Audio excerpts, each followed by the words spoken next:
बुराइयों को नहीं निकालता है वो। चाहे तुम सारी जिंदगी सत्संगों में जाते रहो, गुरुओं के पास बैठते रहो, कितनी जबान से बड़ाई करते रहो, कितनी बातें बनाते रहो, बातों से भगत नहीं बनता है। चापलूसियों से भक्ति नहीं होती है। चतुराई इस मार्ग में काम नहीं आती है। इसमें करनी करता है वो बड़ा है। ये करनी का भेद है नहीं बुद्धि विचार, बुद्धि छोड़ करनी करे तब पावे कुछ सार। अब करनी वो करेगा पहले जो हमारे अंदर विकार है, उन विकारों को दूर किया जाए, घरों में प्यार प्रेम शांति रखी जाए, बूढ़े बुजुर्ग की माँ बाप की इज्जत और कदर की जाए, बराबर के हैं उनके साथ प्यार का और मित्रता का व्यवहार किया जाए, अपने निजी हित के लिए किसी के साथ धोखा ना किया जाए। तुम्हारे से जो बन पड़ता है दूसरे के हित के लिए, सुख देने के लिए, तन से मन से धन से जो तुम मदद कर सकते हो, दूसरे जीवों पर दया करो और अहिंसा का मार्ग अपनाओ। जिंदगी में सच्चे होके बरतो। सच्चाई में जो बरतोगे तुम्हारे आत्मा का जो बल मिलेगा, तुम्हारी इच्छा शक्ति को दृढ़ करेगा, तुम्हारे आत्मबल को जगा देगा और तुम्हारे अंदर वो ताकत आएगी कि चाहे तुम संसार के पदार्थों से बेशक निर्धन रहोगे, गरीब रहोगे, कमजोर रहोगे, लेकिन आत्मिक बल आप में वो होगा जो आपको कभी भी गिरने नहीं देगा। जो इस मार्ग पर चलता है, सच्चाई के रास्ते को अपना के चलता है ना, वही इंसान भक्ति के मार्ग में कामयाब होता है। तुम देखो जिन्होंने हेरा फेरी की, चोरी की, ठगियां की, उनके इस काम बिगड़ते हुए देख लो, कुछ दिन चलती है, उसके बाद सब बर्बाद हो जाता है। सब बर्बाद होता है। क्यों होता है कि बाड़ू के ऊपर जो दीवार खड़ी की जाती है, महल नहीं बनता। वो एक बार दिखाई देगा। बर्फ जब गिरती है, बच्चे खेलने वाले बर्फ के बड़े बड़े मकान बना लेते हैं, लेकिन जब मौसम गर्मी का आता है, बर्फ पिघलती है, खत्म हो जाते हैं, वो स्थायी नहीं होते। हवाई दुर्ग बनाने से काम नहीं चलता। भक्ति के मार्ग में जरूरत है आदमी के आत्मबल की। आत्मबल आपको कहां से मिलेगा? गुरु वो ताकत है। एक आदमी मेरे से कहने लगा गुरु क्या देता है? मैं कहने लगा गुरु क्या नहीं देता। कल मैंने इस बात का भी इतनी बात कही थी, जिक्र किया था, गुरु क्या नहीं देता। मुझे पूछ के देखो गुरु क्या नहीं देता। दुनियादारी के लोग शायद सोचते होंगे पैसे दे दिए होंगे गुरु ने। अरे क्या चीज है ये, मायने नहीं रखते, ये तो पैर चूमते हैं। तुम सच्चे बन के तो देखो एक बार। गुरु का जो धन है वो कौन लेगा? गुरु तो वो ताकत देता है कि ये चीजें तो उसके पीछे भागनी शुरू हो जाती हैं, जरूरत नहीं पड़ती इनकी। लेकिन हम गुरु को भूल जाते हैं। गुरु के घर के हैं, उनके घरों की हालत देखो, बच्चे उनके शराब पीते हैं, गंदे से गंदे दूसरे कर्म करते कहते हुए शर्म आती है। उनके बुजुर्गों को देखो, वो सत्संग की डींग मारते हैं, और उनका निजी जीवन देखो तो इतना भद्दा गंदा है कि आदमी को देखने से नफरत आती है। किस नाम के सत्संगी कहोगे? मैं छिपा के नहीं रखता, मैं बिना नाम लिए कह देता हूं, ताकि उनको वो चोट लगे दिल में तो उनको पता लगे कि मैं हूं। लेकिन ऐसे लोग अपने ऊपर लेते भी मानते भी नहीं है, भागते फिरते हैं रात दिन, चैन नहीं एक पल का। अरे गुरु ने यही बताया था कि गुरु क्या देता है? गुरु इंसान को वो आत्म शक्ति, आत्म बल देता है। गुरु तुम्हारे विकारों को मिटाता है। गुरु तुम्हारे जन्म मरण के बंधन को कटाता है। लेकिन वो चीजें जाहिर में दिखाई नहीं देती, वक्त आने पे पता लगता है कि गुरु क्या है। गुरु की राह पे ही नहीं चले। इसीलिए स्वामी जी महाराज ने कही गुरु करो खोज कर भाई, और गुरु बिन को राह न पाई। आज तक बता दो, गुरु के बिना तो संसार के रास्ते नहीं मिलते। रास्ता भटक जाते हो, जो रास्ता दिखा दे वो गुरु है। स्वामी जी महाराज और हजूर महाराज जी कमरे में बैठे हुए थे। एक चिड़िया कमरे में बंद होगी। जब आपस में उनकी वार्तालाप थी, कोई बात हो रही थी, तो हजूर महाराज ने उठ के देखा कि चिड़िया कमरे में बंद होगी, वो इधर उधर भागती फिरती है। स्वामी जी महाराज देखते रहे। हजूर महाराज खड़े हुए दरवाजा खोल दिया, चिड़िया उड़ गई। कहने लगे कि सालिग्राम तूने अब चिड़िया के लिए गुरु का काम किया। ये करता है गुरु। ये जीव छटपटाता है संसार में इसी तरह से, उधर टक्कर मारी उधर टक्कर मारी, लेकिन गुरु आता है, गुरु उसके दिल में वो भाव जगाता है, वो प्रेरणा देता है, वो मार्ग देता है, वो अज्ञान मिटाता है, और जिसका तिमिर दूर हो जाता है वो गुरु का ही होकर रह जाता है। वो इंसान गुरु को पहचानेगा। ये है गुरु को जानने पहचानने का क्राइटेरिया। जो गुरु को समझ गया, समझ लो उसने सब कुछ समझ लिया। जो गुरु को नहीं जाना उसने कुछ नहीं जाना। जीवन आपका जब सार्थक है जब समाज से भी तालमेल करके। अगर हम समाज के विरोधी हो जाएंगे, आप लोग कह देते हैं काफी लोग कि हम सत्संगी हैं, हम ये नहीं करते, हम वो नहीं करते, हम पूजा पाठ नहीं करते। भाई करो ना करो, तुम क्यों, मुझे पता है क्यों नहीं करते तुम, कि तुम तो इधर के रहे ना उधर के रहे, दोनों दिन से गए पांडे हलवा मिला ना मांडे। ना तो तुम लौकिक भक्ति कर सके ना तुम परलौकिक कर सके। लौकिक भक्ति है पूजा पाठ करना, तीर्थ व्रतों पर जाना। अगर ये हमारे समाज की दुनियादारी की मर्यादाएं हैं, क्यों तोड़ो, उनके अनुसार बरतो। लेकिन आत्मा उन्नति के लिए तो सूरत शब्द का योग जो होगा वो तुम्हारे चित्त को, अंतःकरण को, मन को साफ करेगा और तुम्हारे अभेद जो दरवाजे हैं उनको खोलेगा। जो तुम्हारे जन्म जन्मांतर का कर्म का भार लेके आए थे उसको वो मिटा सकता है, ऐसे नहीं मिटता। जो जाहिर में भक्ति करते हो, दुनियादारी की बाहर की चीजें हैं, उनका बहाना लेके मत बचो। जहां जाते हो उनकी मर्यादा के अनुसार काम करो, नहीं तो दुनिया तुम्हारी विरोधी हो जाएगी। हम समाज में रहते हैं, दीन गवाया दुनी शेर, दुनी ने 40 हाथ, पांव को लाड़ा मारिया गाफिल अपने हाथ। अरे दीन गंवा दिया हमने दुनिया के लिए। ये दुनिया को खुश करने के लिए दूसरे कामों में तो लिपटे रहे, अपना धर्म गंवाया हमने। लेकिन ये दुनिया साथ नहीं चलती। परंतु क्या किया हमने, वैसा काम कर लिया जिस प्रकार से आदमी अपने ही पैर पर खुद कुल्हाड़ा मार लेता है। विवेक की आंख को जगाओ, अपने अंतर में कभी सोच के देखो कि जीवन का लक्ष्य क्या है, अर्थ क्या है, मायने क्या है जीवन के। अगर खाना पीना सोना उठना बैठना है तो पशु पक्षी जीव जंतु सब करते हैं। ये मूर्त है, मिट्टी की चलती फिरती मूर्त है। ये कोई फायदा नहीं है। मालिक ने इंसान का रूप दे के मौका दिया है कि हम करनी करके इसी जीवन में अपने जन्म मरण के बंधनों से मुक्ति पालें और अपने जीवन को सफल करें। सफल जब करोगे कि जब एकांत के स्थान में जाके नाम का चिंतन करोगे,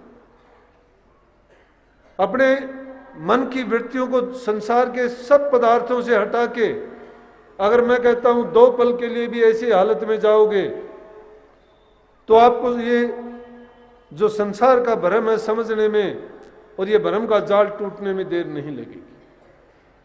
एक बार इनकी कामनाओं से मुक्त होके, मन और इंद्रियों को उनसे हटा के, चित्त को एकाग्र करके गुरु के स्वरूप में जमा के तुम नाम का सुमरण करते हुए जब अंतर में स्थापित हो जाओगे तो नूरी गुरु प्रकट हो जाएगा। फिर तुम्हारा काम नहीं रहता। और वो नूरी गुरु आपको वो आनंद देगा, आत्मा आनंद, कि जिसके लिए तुम्हें बार बार तड़प लगेगी कि वो ही अवसर, वो ही टाइम मुझे मिले, और उसकी खोज में नित्य प्रति तुम बैठना शुरू कर दोगे। टाइम लगेगा, पहले नाम का जाप करना पड़ेगा, जाप में जबान की जरूरत पड़ेगी, होठ कंठ भी हिलेंगे, क्यों, पहली पैड़ी है वो। लेकिन दूसरी पैड़ी आएगी हजपा जाप की, उसमें ना जीभ हिलेगी ना होठ कंठ हिलेंगे, अपने आप होएगा वो। उसके बाद में अनहद में चले जाओगे, कुछ करने की जरूरत नहीं रहेगी। जहां भी बैठोगे, जो भी काम करोगे, अपने आप स्थित हो जाओगे अंदर में।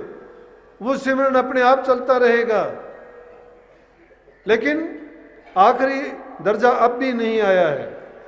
इससे भी ऊपर का जो दर्जा होगा वो विरक्तों के लिए होता है। ऐसे विरक्त हो जाओगे फिर तो कि जब पूर्ण काम हो जाता है, उसको कबीर साहब ने पहले कह दिया कि होठ कंठ हल्ले नहीं, जिप्या नहीं उचार, गुप्त भेद को जो लेकर वो ही हंस हमार। उसके होठ कंठ हिलाने की जरूरत नहीं रह जाती फिर। और दूसरी जगह कहा कि जाप मरे अजपा मरे अनहद भी मर जाए, सुरत समाने शब्द मरता ही काल नहीं खाए। जाप नहीं रहता वहां पे जब जाओगे, अजपा भी नहीं रहता वहां पर, और अनहद भी जो शब्द की धुन सुनते वो भी नहीं रहेगी। ये शब्द के भेद भी जब जब तुम रूहानी दर्जों पे चलते जाओगे, चढ़ते चलाओगे, किताबों के मेरे कहने से नहीं। अब ना ही 5 धुन को मानो ना 10 को मानो। 5 को क्यों? 5 की व्याख्या करके किताबों में बहुत लिख दिया कि पहले घंटे की धुन आएगी, फिर शंख की आएगी, फिर सारंगी सितार की आएगी, बंसरी की आएगी, फिर बीना की आएगी। लेकिन इन 5 धुनों को सुनने से पहले जो पहली धुन घंटे की बताई, उससे पहले बहुत धुन आती है, एक नहीं है। चरणदास जी जो सुखदेव महाराज के शिष्य थे, उन्होंने तो 10 प्रकार के वर्णन किए है, उन्होंने 10 प्रकार की धुन बताई है। लेकिन 5-10 के चक्कर में नहीं पड़ना। जब अंतर में तुम जाओगे और वो धुन अपने आप जब आएंगी, 3 ही चीज हैं। और क्या कहा महापुरुषों ने कह दिया कि सूरत शब्द अनुभव रूपा, तू तो पड़ा भरम के कूपा। सूरत और शब्द दोनों अनुभव के बिना नहीं मिलते। किताबी ज्ञान अगर आ जाएगा, मानता हूं मैं, तर्क वितर्क हो जाएगा, सीख जाओगे बातें, किसी से हार जीत की बाजी भी लगा लोगे, लेकिन तुम्हें तुम्हारे पल्ले कुछ नहीं होगा। वो ऐसा ही होगा जिस प्रकार से इंसान खा के उल्टी कर देता है। किताबों की लिखी बात तुम सुन के याद करके बक दोगे, बकने से कुछ नहीं होगा। इसमें बकाई और झकाई तो खत्म कर दी। कबीर साहब ने कह दिया कि जाप नहीं, अजपा नहीं, अनहद भी नहीं, बकना जकना बंद। उसमें तो सिर्फ रख रखाव करना होगा कि वो चीज इतनी सूक्ष्म, इतनी महीन है कि उन दर्जों पर जब पहुंचोगे तो फिर कुछ नहीं रहेगा। ना गुरु है, ना शिष्य है, ना वहां शब्द है, ना प्रकाश है। एक ही रूप रह जाएगा और वही सत्य है, वही सार है, और उसी के लिए वही सत्ता है जिससे सब कुछ प्रकट हुआ है। लेकिन उसका गुप्त रास्ता है, वो 10वां द्वार। उस 10वें द्वार के लिए क्या कहा है? पलटू साहब कहते हैं कि उल्टा कुआ गिगन में 30 में जड़े चिराग, 30 में जड़े चिराग बिन रोगन बिन बाती, जलता है 6 ऋतु 12 मास जड़े दिन राती, निक से एक आवाज चिराग की ज्योति माई, निक से एक आवाज चिराग की ज्योति माई, गुरमुख सुनता और कोई सुनता नहीं, पलटू जो कोई सुने 30 के ऊंचे भाग, और उल्टा कुआ गिगन में 30 में जड़ा चिराग। वो उल्टा कुआ 10वां रास्ता है, जो गुप्त रास्ता है। 9 दरवाजे शरीर में लगे हैं। 10वीं गली के रास्ते से जब जाओगे, उस रास्ते का जिक्र है ये। एक दिन में तय नहीं होगा, 2 दिन में तय नहीं होगा। कभी कोई सोचता हो पहले तो विषय विकारों में हमने जो ताकत थी देखने वाली, ब्रह्मचर्य का नाश कर लिया। चरित्रवान आदमी जितना जल्दी इन मंजिलों को तय कर सकता है, जिसका आचरण बहुत अच्छा है, जिसके लिए महापुरुषों ने अष्टांग मार्ग बता दिया। महात्मा बुद्ध ने, स्वामी जैन ने कहा कि वहां पर पवित्र रूह ही ये काम कर सकती है। सब महापुरुषों ने कहा कि अपरिग्रह करने वाले, मन को रोकने वाले, आत्म संयमी, त्याग करने वाले, साधना करने वाले योगी लोग पूर्ण गुरु से दीक्षा लेके जब उन मंजिलों पर चलते हैं तो उसको लक्ष्य को पाके अपने जीवन को सफल करते हैं। हमने तो गुरु से ये पाया है। अब क्या बताऊं उन लोगों को, पूछते हैं कि गुरु ने क्या दिया। गुरु ने दिया वो ना किसी को दिखाने का है ना बताने का है, गूंगे का गुड़ है, सहन बहन में भी नहीं कह सकते उसको। तो कबीर साहब कहते हैं ना, अब तो क्या बतलाऊं कैसा, एक अगम अगोचर ऐसा। वो गुरु का ज्ञान ऐसा अगम है, अगोचर है, जो कई ऐसो है भी ना ही है सो कहा न जाई, और सहना बहना कां सो कई जो गूंगे गुड़ खाई। जिस प्रकार गूंगा आदमी गुड़ को खा के उसका मिठास का बखान नहीं कर सकता क्योंकि जिब्बा नहीं है, तो जो अनुभव करने की चीज है, सुरत शब्द अनुभव रूपा, वो अनुभव करने की चीज है। तो भ्रम के कूप से जब निकल जाओगे तो ही अनुभव करोगे, अनुभव कर होगा जब उसको पाने के बाद बता ही नहीं सकोगे, आनंदित रहोगे, आपको पता लगेगा ये है वो गुप्त भेद। उसको जो समझ जाएगा उसका जीवन कामयाब हो जाएगा। प्रेमियों, अपने जीवन को दूसरे लोगों के लिए एक नमूना बनाओ, आदर्श बनाओ। इंसान का जीवन मिला है, कुछ अच्छा करके जाओ, ऐसा अच्छा करके जाओ कि आपको भी शांति मिले और दूसरे आपसे मिलने वाले और सुनने वाले देखने वाले भी कहें कि हाँ कोई आया था। अपने लिए जीना कोई जीना नहीं है। अच्छा बर्ताव करो सबके साथ, मित्रता का, प्यार का, आत्मीयता का, बड़े बुजुर्ग की इज्जत कदर, दुखी जीवों की मदद सहायता, खुश करो सबको। अरे छोटी सी बात के लिए 2 दिन के जीवन के लिए भरोसा नहीं है, क्यों किसी को दुखी करते हो? क्यों किसी जबान से, शरीर से और कर्म से किसी को दुखी ना करो। संतों ने कहा, मनसा वाचा कर्मना दुख का हु मत दे, ऐती रेणी जो रहे वो सब दरअसल। जो मन वचन और कर्म से पवित्र हो जाता है उसको शब्द का आनंद मिलेगा, वो अपनी भक्ति में कामयाब है, उसका पूर्ण काम है। बहुत छोटा कोर्स है ये, थोड़े दिन का ही है। एक बार अभ्यास डाल लोगे ना, फिर किसी तरह से भी जीना इस संसार में।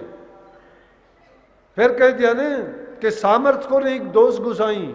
जो सामर्थ्य हो जाता है फिर वो किसी काम का रूप नहीं बनता है, मन नहीं देता है, काम सारे करता है लेकिन किसी काम को मन नहीं देता। वो काम करता है वो निर्लेप भाव से।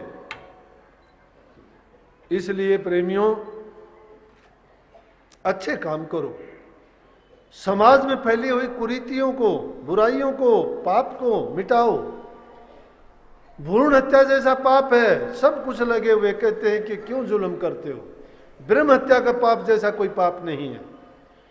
प्रकृति को बचाओ, जल का संरक्षण करो, ज्यादा से ज्यादा पेड़ लगाओ। आज बड़े बड़े शहरों में जाके देखो, आदमी सांस लेते हुए भी हांफता है, सांस नहीं आता, प्रदूषण। कारण उसका जंगलों को काट दिया गया, पेड़ों को खत्म कर दिया गया। पेड़ इंसान की संतान की तरह से है, इंसान को जीवन देने वाला है।